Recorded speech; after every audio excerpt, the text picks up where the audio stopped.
Marcos capítulo 2, versículos 1 al 12. Una historia que con frecuencia hago referencia, que dice lo siguiente: entró Jesús otra vez en Capernaum. Capernaum era su base de lanzamiento, ¿no? Es más, cuando él dio el sermón del monte, de Capernaum se fue para el norte, donde había varias montañas, y ahí elegía una en la que subía, bajaba, que parecía un anfiteatro, ¿no? Entró Jesús otra vez en Capernaum después de algunos días y se oyó que estaba en casa. Inmediatamente se juntaron muchos, de manera que ya no cabían ni aún a la puerta, y les predicaba la palabra. Qué lindo, ¿eh? Era la casa de Jesús, la casa que Jesús utilizaba como base de lanzamiento, la que le habían facilitado, tal vez la casa en la que Pedro que había construido para él y le dio lugar. Dice, inmediatamente se juntaron muchos, de manera que yo no cabía ni aún a la puerta y les predicaba la palabra. Entonces vinieron a él unos trayendo un paralítico que era cargado por 4. Y como no podían acercarse a él a causa de la multitud, descubrieron el techo de donde estaba y haciendo una abertura bajaron el lecho en que yacía el paralítico. A ver Jesús la fe de ellos, dijo al paralítico, hijo, tus pecados te son perdonados. Estaban allí sentados algunos de los escribas, los cuales cavilaban en sus corazones. ¿Por qué habla este así? Blasfemias, dice. ¿Quién puede perdonar pecados sino solo Dios? Y conociendo Jesús en su espíritu que cavilaban de esta manera dentro de sí mismos, les dijo, ¿por qué caviláis así en vuestros corazones? ¿Qué es más fácil decir al paralítico, tus pecados te son perdonados? O decirle, levántate, toma tu lecho y anda. Pues para que sepáis que el Hijo del Hombre tiene potestad en la tierra para perdonar pecados, dijo al paralítico, a ti te digo, levántate, toma tu lecho y vete a tu casa.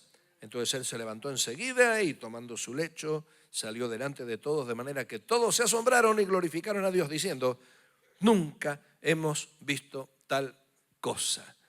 Me encanta esto, un gran diálogo que había entre los que se hallaban como testigos en ese lugar y de pronto Jesús interrumpe ese diálogo que tenía con todos los espectadores y dirige el diálogo al protagonista, al paralítico, a ti te digo. Estos amigos, estos 4 amigos, llevaron al paralítico a Jesús con una sola esperanza, que el paralítico fuese sanado por él. En aquel tiempo la gente no era consciente totalmente de su situación espiritual, no llegaban a entenderlo. Fue realmente un quiebre el cambio entre el Antiguo Testamento y el Nuevo Testamento. En el Antiguo Testamento estaba todo mezclado, lo político, lo social, lo sanitario, lo espiritual. Estaba todo dentro de un mismo paquete y no era fácil entenderlo ni diferenciarlo. Entonces, el aspecto de relación con Dios y la vida en santidad era uno de tantos rubros que tenían que enfrentar, pero muchas veces pesaba más el dolor que la gente experimentaba que su relación con Dios. Así que, por esta razón, tantos iban a buscar a Jesús para que Él los sanara.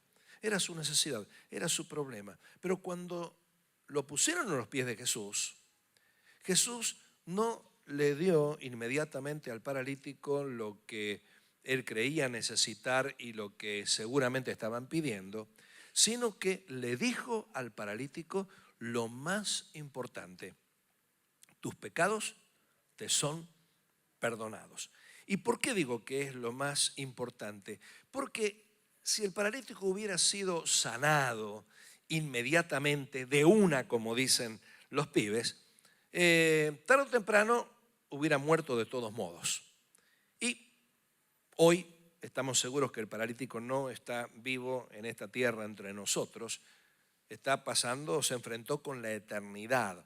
Entonces, entendiendo todo lo que dura la eternidad, el aspecto temporal, esos pocos años que él vivió, perdían peso. Normalmente cuando alguien obtiene un gran logro, cuando alguien obtiene un buen resultado, producto de mucho trabajo, suele decir, valió la pena. Creí que no llegaba, me esforcé, me maté, me pareció que iba a estar todo perdido y de pronto lo logré, valió la pena y ahora me parece tan poco ese esfuerzo en comparación con el resultado que tengo. ¿Te ha pasado alguna vez? Hiciste sacrificio, sacrificio, sacrificio, parecía que no dabas más, parecía que no tenía sentido, estabas por tirar la toalla y de pronto cuando llega la recompensa y estás disfrutando una recompensa de manera permanente, decís, valió la pena lo temporal. Bueno, imagínense si ese paralítico hubiera permanecido paralítico, pero simplemente hubiera sido perdonado en sus pecados, hoy estaría en la eternidad diciendo, valió la pena este sufrimiento momentáneo. Porque cuando estemos en la eternidad, veremos los padecimientos de esta vida como algo muy corto, como algo de corta duración, aunque aquí nos parezca una eternidad padecerlo. Yo no sé por qué, pero el dolor parece durar más que el placer. ¿Te diste cuenta de eso? Un minuto con dolor de muelas tarda más que un minuto comiendo un rico postre Balcarce. ¿Por qué? No sé por qué, pero la sensación de lo desagradable hace que se dilaten más los tiempos. Y los sufrimientos en esta vida parecen durar demasiado. Así que cuando le dijo estas palabras de efecto eterno, tus pecados te son perdonados, comenzaron a juzgarlo por tomarse atribuciones propias de Dios. ¿Pero qué se cree? ¿Que es Dios? ¿Cómo va a andar perdonando pecados? Solo Dios puede perdonar pecados. Fue la aseveración de los escribas. Entonces llegó el momento de sacar chapa. Y Jesús mostró las credenciales de Dios haciendo lo que ningún humano podía hacer en esta tierra, haciendo lo más difícil, levantando al paralítico. Por eso cuando el paralítico se levantó, dijeron todos, nunca vimos algo así. ¿Por qué? Porque lo que Jesús hizo era propio de Dios. Así que hasta aquí aprendemos en primer lugar que Jesús es Dios. Qué maravilloso esto, ¿eh? Si algún día algún testigo de Jehová te golpea la puerta y te dice, no, porque Jesús no es Dios, qué sé yo, vos con todo amor decirle, tomátela. No, amalo y decirle, nunca me vas a poder convencer que Jesús no es Dios, porque Jesús es Dios, Él perdona pecados. Y solo Dios puede perdonar pecados. Así que lo primero, Jesús es nuestro Dios y Salvador. Es la tercera persona de la Trinidad, la segunda persona de la Trinidad, pero más allá de todo eso, cuando Tomás vio a Jesús resucitado, dijo, Señor mío y Dios mío. Pero lo segundo que aprendemos de este pasaje es que la salvación es más importante que la sanidad. Hay un amén de uno que estaba dormido y dijo, terminó de hablar, hay que decir amén. Pocos amén porque no nos gusta mucho, por eso digo. Porque yo quisiera recibir tantos beneficios en esta tierra. Yo quisiera pasarla bien en todo. Yo no quisiera tener problemas en nada. Yo quisiera estar invicto, es decir, salir en todos los partidos ganando. Pero la salvación es mucho más importante que la sanidad. Jesús lo dijo, más vale entrar sin un ojo, sin un brazo, que con todos nuestros miembros al lago de fuego. En otras palabras, lo que necesitamos es una vida nueva para habitar el universo nuevo. Pero lo tercero que nos muestra este pasaje en primera instancia es que los milagros son el sello de Dios sobre el mensaje del Evangelio. Interesante, en esa casa Jesús no era su casa aparentemente, la casa que él se apropió para poder usarla como base de lanzamiento, como lugar para descansar y seguir con su itinerario. Pero él no estaba sanando enfermos, estuvo predicando, le traen el paralítico y le habla lo referente al mensaje. Pero cuando lo cuestionan y le dicen, no, pero ¿qué está hablando? ¿Qué es? De pronto con el milagro demostró quién era el que estaba hablando. Por eso los milagros son para el siglo XXI. Sí, estamos en el siglo XXI. Los milagros son para nosotros. Gracias por esos dos amén solitarios de ahí. Ya tiene miedo uno decir amén. Los milagros son para el siglo XXI. Porque los milagros siguen siendo las acciones únicas de Dios que hacen que las personas se den cuenta que esto no es una mera charlatanería. Las cosas espirituales no se detectan fácilmente. Por eso es muy fácil decir tus pecados te son perdonados porque no se pueden evaluar. Pero cuando Jesús dijo levántate y anda, era algo difícil porque exigía un resultado visible y Él lo mostró. Entonces, si nosotros nos quedáramos en el mero discurso, no hay forma de comprobarlo. Lo vas a comprobar el día que cierres tus ojos para abrirlos a la eternidad. Y mientras tanto, hacen falta pruebas claras. Y esas pruebas claras son los milagros que cotidianamente nosotros vemos. ¿Cuántos han recibido últimamente milagros de Dios? A ver, levanten la mano, que han recibido últimamente milagros de Dios. Varias manos que se levantan. Es así. Y esto nos muestra y nos dice, realmente Dios es una realidad y el mensaje que predicamos está comprobado por esa realidad. Pero no quiero referirme a esto, sino quiero hablar que Jesús vio fe en los amigos. Vio la fe de los amigos. Podríamos pensar que Jesús observó la fe de los amigos como percibió que estaban cavilando en sus corazones los escribas. Podríamos pensar eso, es decir, él podría haber discernido, yo veo que hay fe, pero no. Él pudo percibir en espíritu lo que pasaba con los religiosos, pero él vio la fe de los amigos. Es decir, hubo acciones que ellos realizaron que eran acciones propias de la fe, eran indicadores de fe, síntomas de fe. ¿Cómo te das cuenta que una persona tiene fe? ¿Cómo actúa una persona de fe? Y no estamos hablando solamente de la fe para obtener un determinado resultado, sino la fe que nos permite seguir fielmente al Señor. Porque cuidado con la fe que se concentra en un solo resultado, es una fe de corto vuelo. Pero cuando la fe nos lleva a seguir en el Señor, perseverar en el Señor, entonces estamos hablando de una fe con mayúscula. ¿Cuáles fueron los indicadores de la fe? Primer indicador, responsabilidad. Los amigos del paralítico podrían haber dicho, bueno, este es su problema, no es mi problema. ¿Cuántas veces nos desentendemos de los problemas de otros?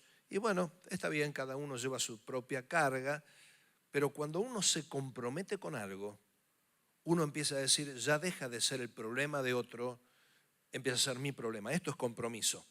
Cuando lo que yo tengo alrededor se transforma ya en mi problema. Nos comprometemos con eso. ¿Qué grado de compromiso tenemos nosotros en nuestro seguir al Señor? ¿Qué grado de compromiso tenemos nosotros cuando clamamos por alguna determinada situación? Ellos eran responsables. Ellos le dijeron al hombre que estaba disminuido en sus miembros, no le dijeron, mira, perdóname, este es un problema tuyo, yo tengo demasiadas cosas. No. Ellos dijeron, no lo voy a soltar, me voy a hacer cargo, lo voy a asumir. Responsabilidad es todo lo contrario de indolencia. El indolente es aquel al que no le importa nada de nada.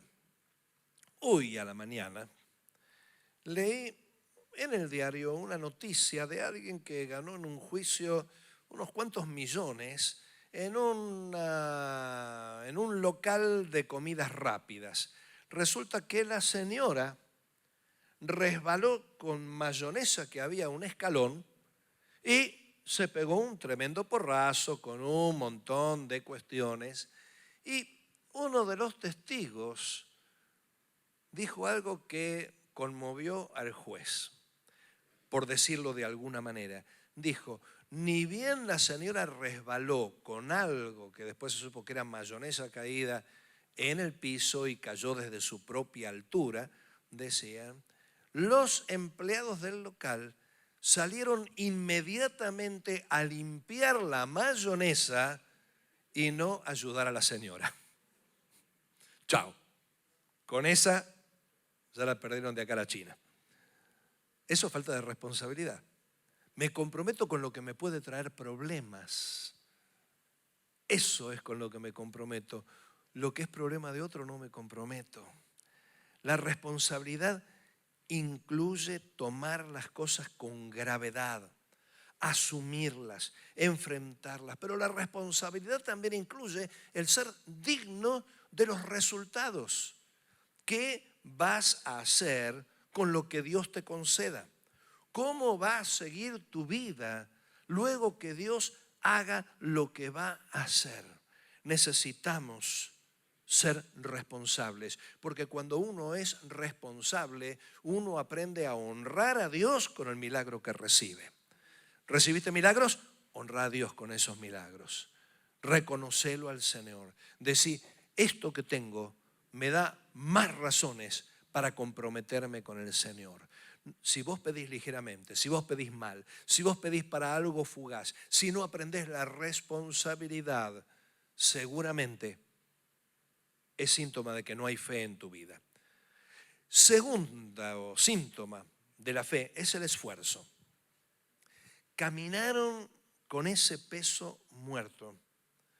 Una cosa es cargar un elemento sólido que tiene alguna manija y uno no puede cargar ese peso sin problema porque es algo sólido, pero cuando se trata de un cuerpo, el cuerpo va moviendo su centro de gravedad según cómo lo apoyes y se desliza para un lado, se desliza para otro. Cargar ese cuerpo, ese peso muerto durante quién sabe cuántos kilómetros.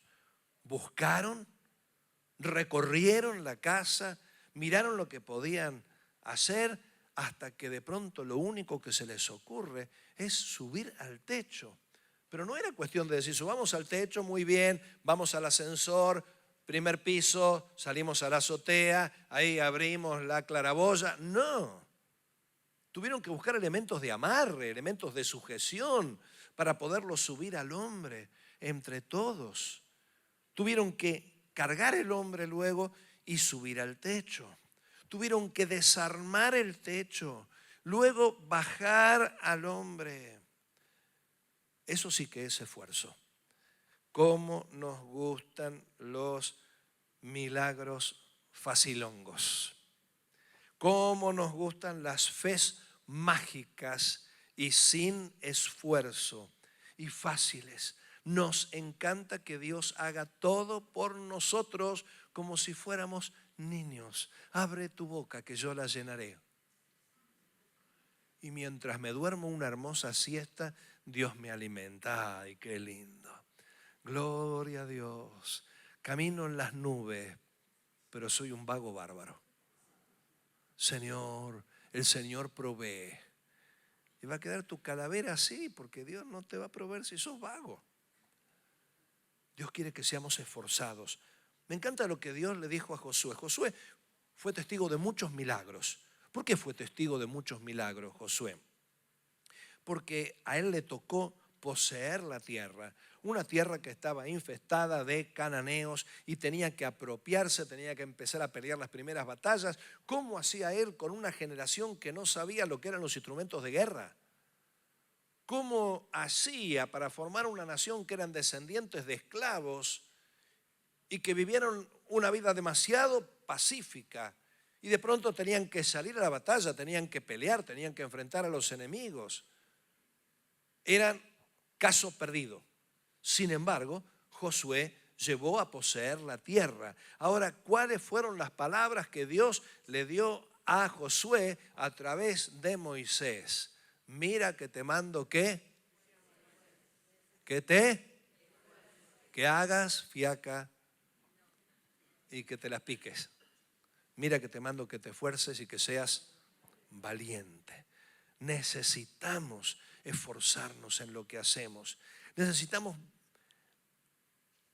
desafiar a nuestra inercia, desafiar nuestra comodidad, desafiar los imposibles, enfrentar los obstáculos. Podríamos llenar la iglesia de personas irresponsables y poco esforzadas. A la mayoría de las personas les gusta eso, pero necesitamos aprender a ser esforzados. Nada se logra sin esfuerzo. Qué interesante que un tiempo después, en la época de los jueces, cuando tenían peleas con los madianitas y con los filisteos, en este caso eran los madianitas, y estaba Gedeón. Gedeón, un hombre que estaba en un lagar. El lagar era una especie de tonel donde se echaban las uvas, tenía unas maderas que tenían endijas y se ponían a pisar en las uvas y caía el zumo de la uva en el vino. ¿Pero qué estaba haciendo él? No podía ponerse a hacer vino, no era época de hacer vino, así que estaba aprovechando el lagar para trillar el trigo con las manos, desgranarlo. Normalmente las personas en aquel tiempo utilizaban bueyes para trillar el trigo, desgranarlo y luego lo aventaban para que caiga, pero él no podía hacerlo porque si lo hacía a la vista venían los madianitas, quemaban los sembrados, les robaban el trigo. Así que él a mano iba desgranando el trigo y lo iba dejando caer entre las endijas en la parte del tonel para resguardarlo, para guardarlo, para conservarlo, para protegerlo de los robos. Y cuando aparece el ángel del Señor, le dice: Jehová está contigo, varón esforzado y valiente. Dios no usa a los vagos. Dios no usa a los perezosos. Dios no usa a los temerosos o a los miedosos, mejor dicho, porque tenemos que ser temerosos de Dios. Dios usa a los esforzados y valientes. Y alguno podría decir: pero la gracia, ¿dónde está la gracia cuando yo tengo que esforzarme? Bueno, en la segunda carta a Timoteo, el apóstol Pablo le dice: tú pues, hijo mío, esfuérzate en la gracia que es en Cristo Jesús. Dios quiere que nos esforcemos. Dios quiere que seamos responsables. Tercer síntoma de la fe: la tenacidad. ¿Qué es tenacidad? ¿Cuántos tienen alguna tenaza en su casa? Qué instrumento maravilloso la tenaza, ¿no? Es maravilloso la tenaza. ¿Sabes que la palabra tenaza pertenece a la misma familia de palabras de tenacidad? Las dos vienen del latín tenere, que se podría traducir como tener, pero en realidad habla de sostener, mantener, retener, tener con fuerza sin soltar. La tenaza es un instrumento de fuerza que se adhiere al elemento que quiere y no lo suelta por nada del mundo. La tenaza logra desprender el elemento del lugar donde está y no lo suelta. De ahí tenacidad, que no suelta.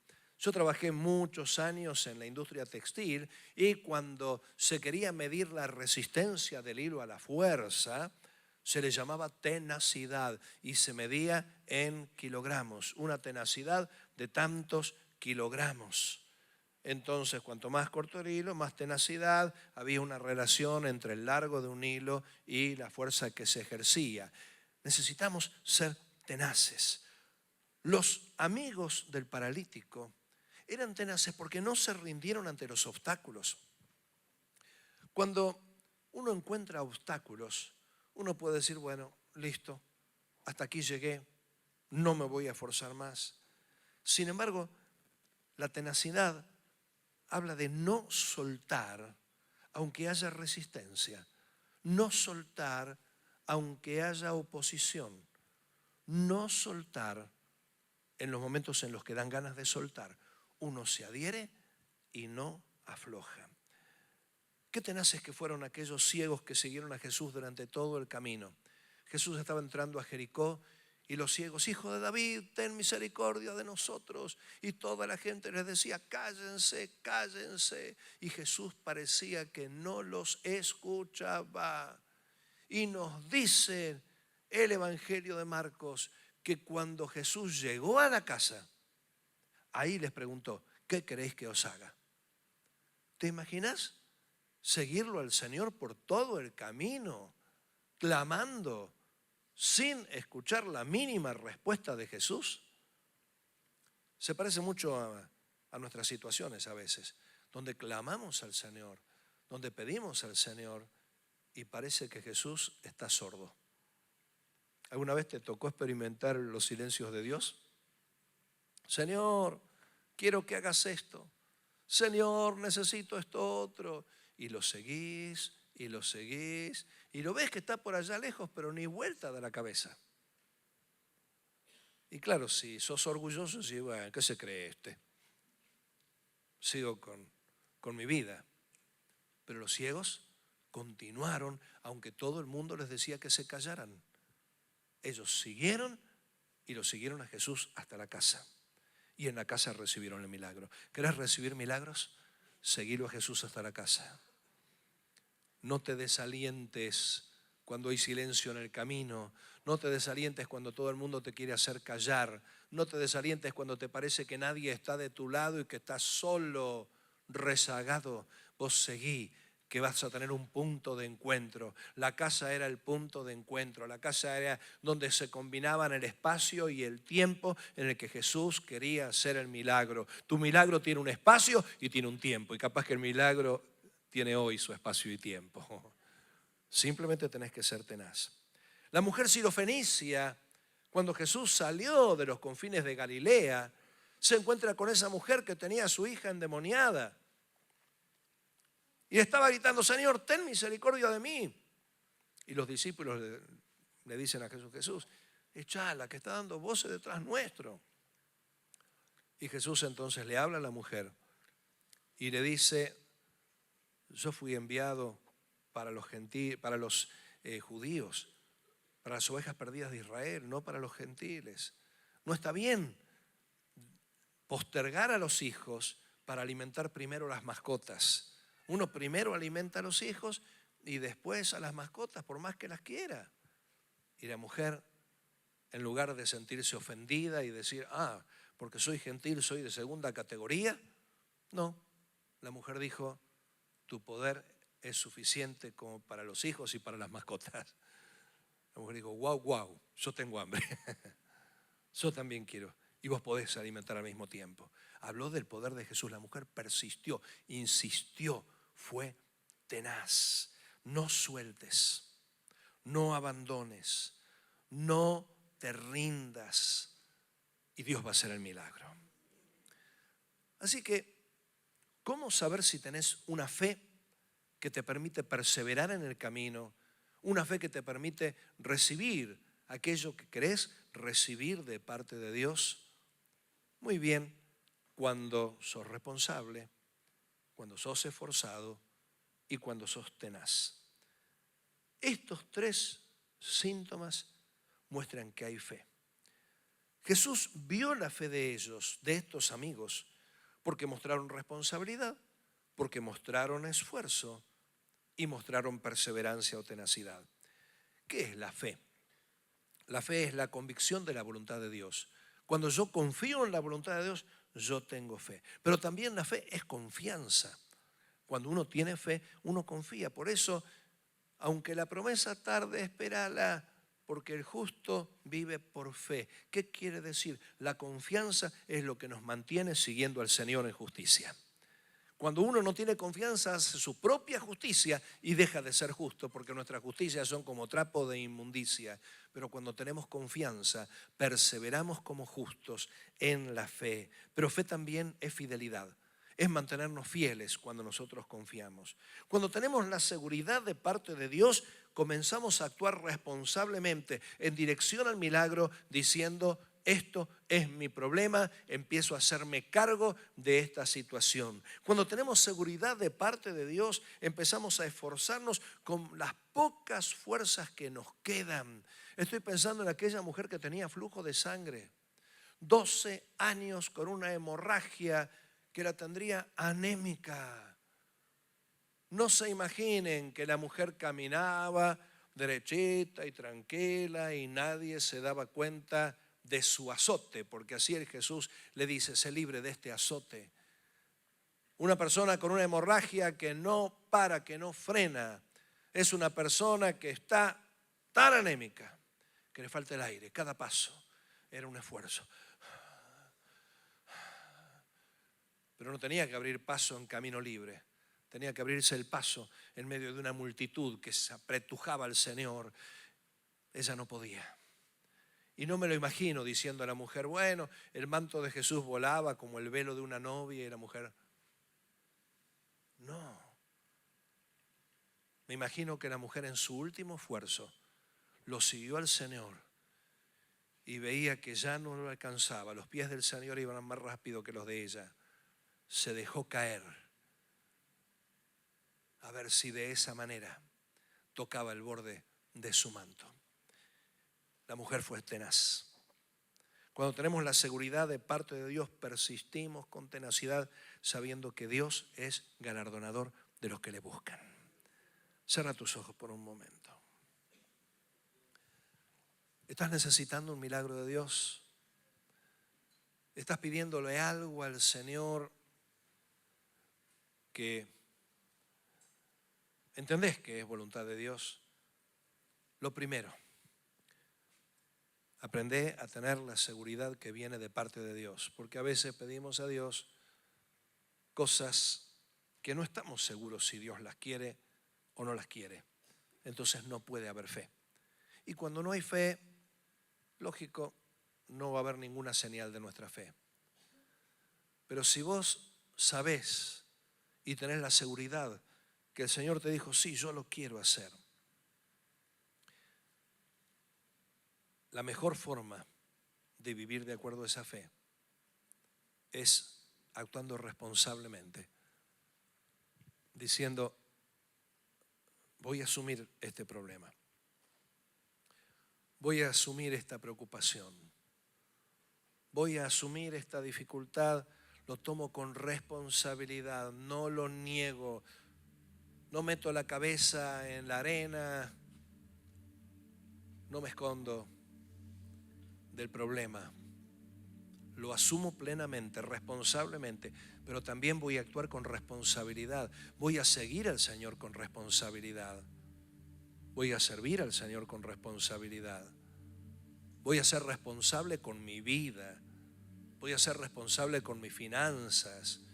Voy a ser responsable con mis relaciones interpersonales.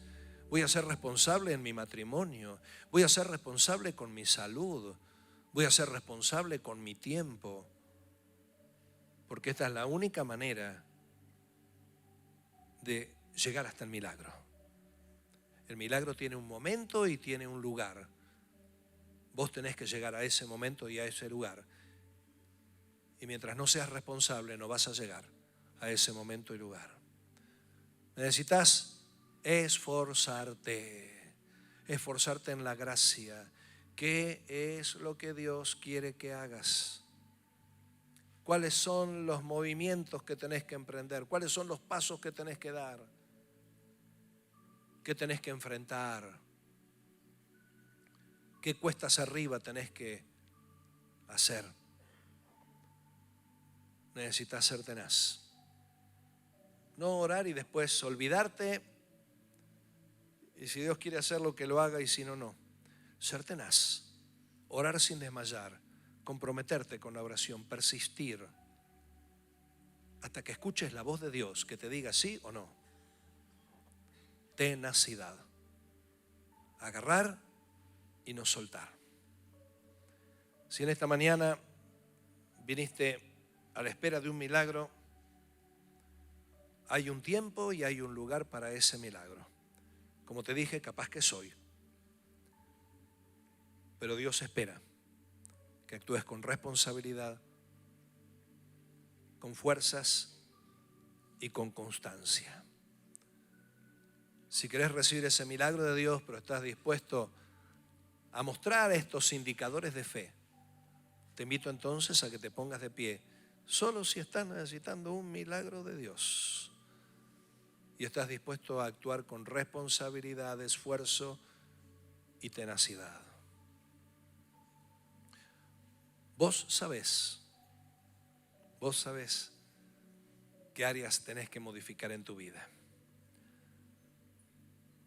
Hoy viniste para pedirle al Señor que haga algo y salís sabiendo que algo vos tenés que hacer. Y esto es lo que el Señor espera. Oramos. Padre, gracias por tu amor hacia nosotros y gracias porque los bienes eternos son maravillosos y nuestra tarea es crecer hasta llegar a encontrarnos con vos. Mientras tanto, Señor, hay tantas cosas que nos angustian, que nos afligen, que nos preocupan. Frente a varias de estas cosas necesitamos milagros, porque hasta ahí llegamos humanamente. Necesitamos tener ese encuentro de tiempo y lugar con vos. Pero mientras tanto, Señor, yo te pido que muestres en qué aspectos cada uno de los que hoy se ha puesto de pie, cada aspecto en el que tiene que aprender más responsabilidad, que va a decidir actuar con responsabilidad, con compromiso, sin desidia. Señor, ¿hasta dónde tiene que llegar cada uno esforzándose? ¿Qué pasos tiene que dar? ¿Cuál es la casa adecuada a la que tiene que subir? ¿A qué techo tiene que subir? Pero Señor, también te pido que bendigas a cada uno para que pueda enfrentar con constancia, con paciencia, con tenacidad, con firmeza, sin soltar, sin desistir, sin aflojar.